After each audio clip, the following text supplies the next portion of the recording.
जब मैंने नौकरी ज्वाइन की थी 1997 में, तो वहाँ पर सिपाही अपनी मर्ज़ी से अंदर नहीं जा सकता था। इवन सुपरिटेंडेंट तक भी मैंने देखा कि वो अंदर तब तक नहीं जा सकते थे जब तक अंदर से उनको परमिशन ना दें कैदी। ये था रिट का आलम। ये मैं बात कर रहा हूँ 1997 की।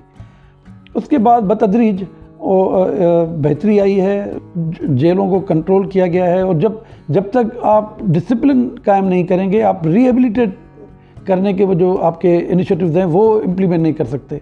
शुरू में ये था कि कैदियों को सहूलतें प्रॉपर नहीं मिलती थी, जिसकी वजह से वो उनमें फ्रस्ट्रेशन होती थी। लेकिन अब हमने क्योंकि उनकी बढ़ाई है मराहत, तो उसका भी फ़ायदा हुआ है हमें और कैदियों को भी।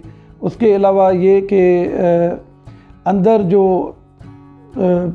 मोबाइल फ़ोन्स का जो था एक अजाब, जिसकी वजह से अंदर से बैठ के क्राइम होते थे, हमने जैमर्स NRTC से ख़रीद के जैमर्स लगाए हैं।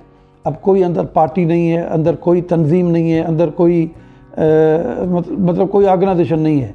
तो वो जो ग्रुप का तासुर होता था, अब वो ग्रोह बंदी नहीं हो रही। पूरे शहर की पुलिस मिलके या पूरे सूबे की पुलिस मिलके बहुत मुख्तलिफ़ किस्म के जराइम पेशे को पकड़ती है और सब के सब एक जगह जमा होते हैं, और वो जेल। और जेल में जो अमला बैठा होता है वो कितना बेचारा प्रोफेशनल है, या वो कितना महफूज है, या उनके अंदर कितनी ताकत है कि वो उनको कंट्रोल कर सके। तो मैं समझता हूँ कि शाबाश है, इसके बावजूद भी वो उन्होंने जेल के अंदर रख के उनको और अपनी ज़िंदगी भी गुजार रहे हैं और मामलात को बाकी भी देख रहे होते हैं। तो यकीनन सुपरिटेंडेंट जेल जो होता है वो बहुत प्रेशर में होता है मुलजमान की वजह से।